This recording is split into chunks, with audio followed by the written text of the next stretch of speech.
What's up with the price of oil? As in, why doesn't it go up? I mean, way up or way down anymore? This is the North American price charted over the last decade, and what you'll see here is a massive dip. That's at the start of the pandemic in early 2020.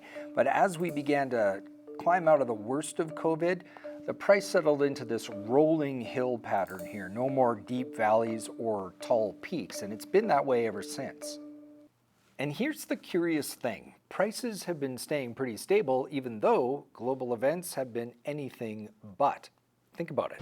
This is a Fox News alert. News from the President of the United States that there has been an attack inside Iran. That had all the experts bracing for a big price swing. The market price of oil has fallen sharply this evening. Our worst case scenario is a situation where Iran actually closes the Strait of Hormuz and prices climb above $100 per barrel. But the attack on Iran didn't result in a sustained price spike. Same story with Trump's tariffs. Even that reduced 10% tariff on Canadian oil could have really big energy consequences across markets and lead to higher prices for consumers. Those real-time reads weren't exactly wild swings. They were based on assumptions that are normally pretty safe. In the past, the price of oil has been very sensitive to dramatic developments. So what's changed? There are a number of key factors that contribute to that. Energy expert Susan Bell knows this stuff inside and out, and she points to two things. The first is today's diversity of production. About a decade ago, the U.S. lifted its long-standing ban on oil exports after a technological breakthrough led to an oil boom in that country. It's now the top oil producer on the planet. And since then, oil production has ramped up in places like Guyana, Brazil, and Canada, which produced a record number of barrels last year.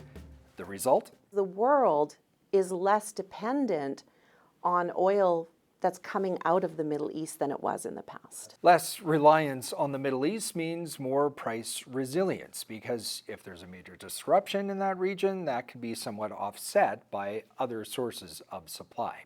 And then there's the second factor. We are more insulated from the price of oil in terms of our household budgets, the commercial, our businesses. We are a less oil-intensive economy globally. Yeah, oil just isn't as central to the world's economy as it once was. So Bell says we shouldn't expect global events to cause extreme price shocks as they used to. Of course, there will be exceptions. The pandemic was one, the Great Recession in 2008 another. But all things being equal, we appear to be in an era of relative price stability, not volatility. And now you know why.